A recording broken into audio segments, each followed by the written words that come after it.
Okay, this is TempleOS 5-minute random code walkthrough, episode 7, and your host is Terry Davis. So here we go, Alt-B.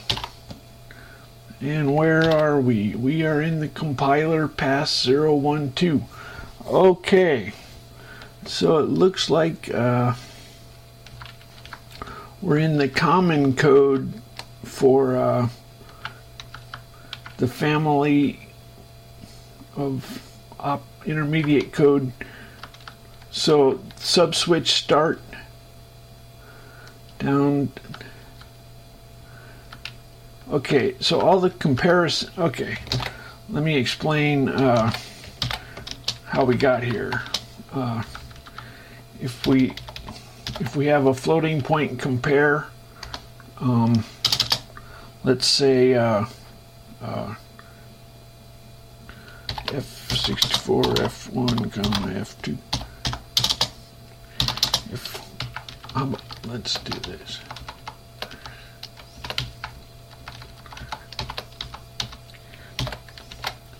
If F1 less than F2, return true, else return false. What do we call this? Less. How about that? So let's do O trace. Oops. What did I do? That's okay. So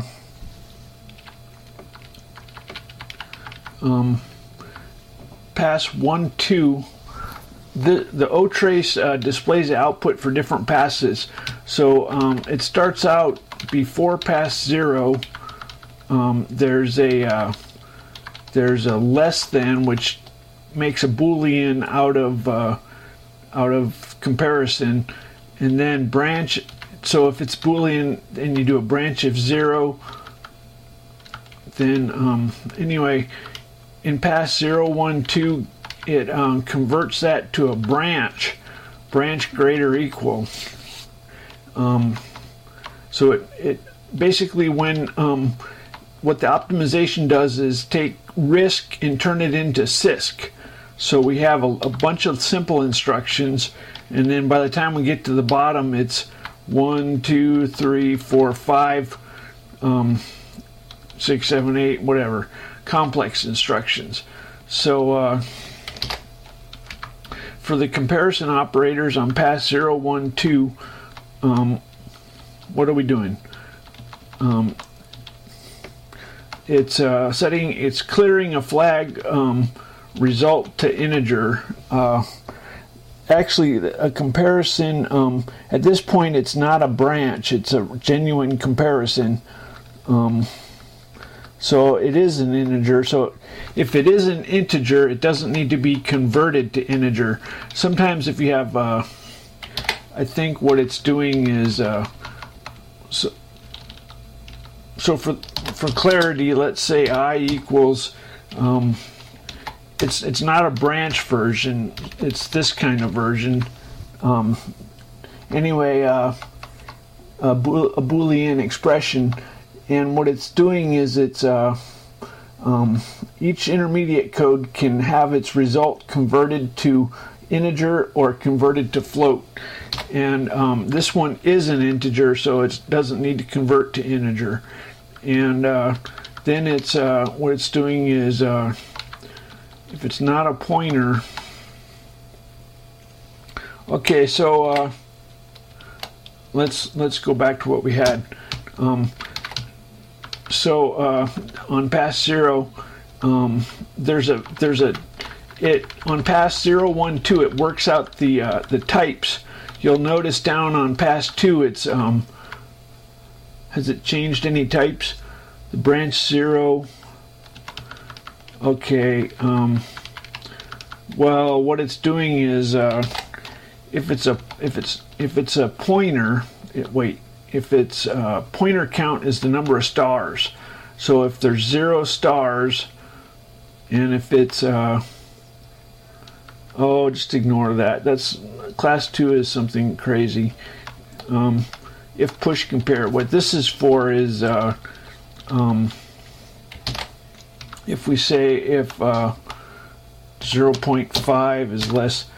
Now you'll notice it has some push compare, pop compare. This operator pushes its what this is for is if you have an expression, you don't want to repeatedly calculate it, so you push the intermediate value, or you push it, and then you pop it down here for the next comparison. So I don't know if it actually does a push. It's done on the floating point stack. It's just carrying the value forward, and it's using one of the floating point. Is it? It should be. I don't know. Anyway, that's the idea. Kind of ran out of time. Okay, so if push compare, what are we doing? We're setting the, if it's not a push compare, we set it to a raw type I64. So the result of a Boolean comparison is a I64, unless you're doing that push compare stuff, and then it's doing something funky with the class of this intermediate code. Okay.